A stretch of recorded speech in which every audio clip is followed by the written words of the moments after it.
السلام عليكم ورحمة الله وبركاته. ازيكم يا حبايبي؟ عاملين ايه؟ يا رب تكونوا بخير. معانا ان شاء الله فيديو النهارده هنعمل العقدة النص مزدوجة. العقدة النص مزدوجة، تمام. وهي عقدة برضو موجودة في مشاريع كتير للمكرمية. ونسمي بسم الله ونصلي على رسول الله صلى الله عليه وسلم.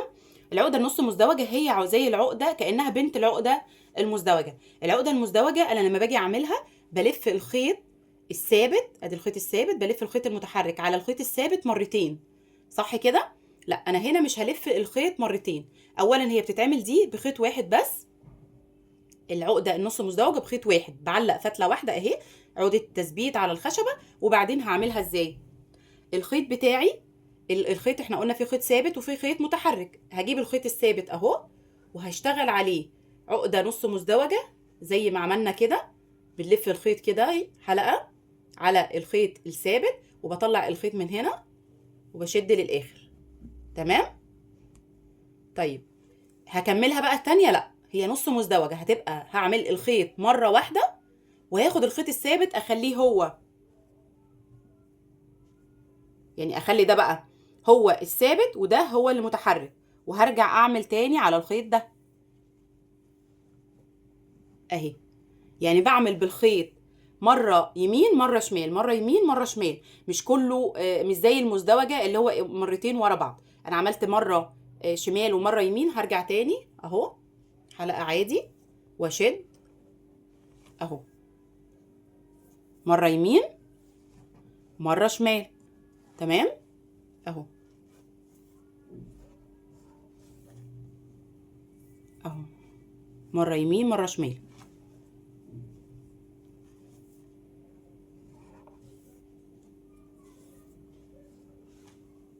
مرة يمين مرة شمال.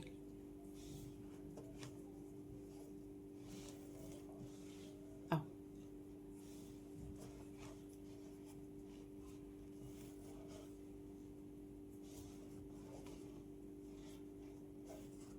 مرة يمين مرة شمال، تمام كده. ده شكل العقدة النص مزدوجة معايا. سبحان الله، يعني كل عقدة اصلا ليها لمسة مختلفة وليها شكل مختلف. دي شكلها اهو معانا، تمام. بنستخدمها برضو في شغل في بعض مشاريع المكرميه. الحمد لله رب العالمين، كده عندنا بيس حلو قوي وقاعده كويسه جدا في العقد. احنا خدنا كده العقد الاساسيه في الفيديوهات اللي فاتت. وبالنسبه للمبتدئين الحمد لله كده نقدر نعمل اي بروجكت، اي تصميم، اي ديزاين في المكرميه. لان هي العقد دي، كل العقد دي هي عقد اساسيه.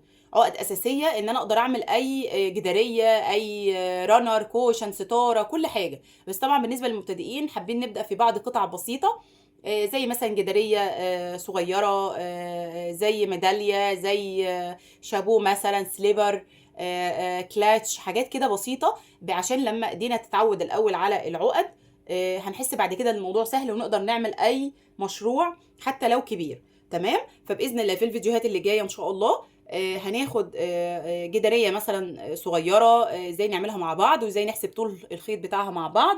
فان شاء الله باذن الله في الشرح يكون بسيط وسهل. ولو عجبكم الفيديو ما تبخلوش باللايك، واشوفكم فيديوهات تانية كتير. والسلام عليكم ورحمه الله وبركاته.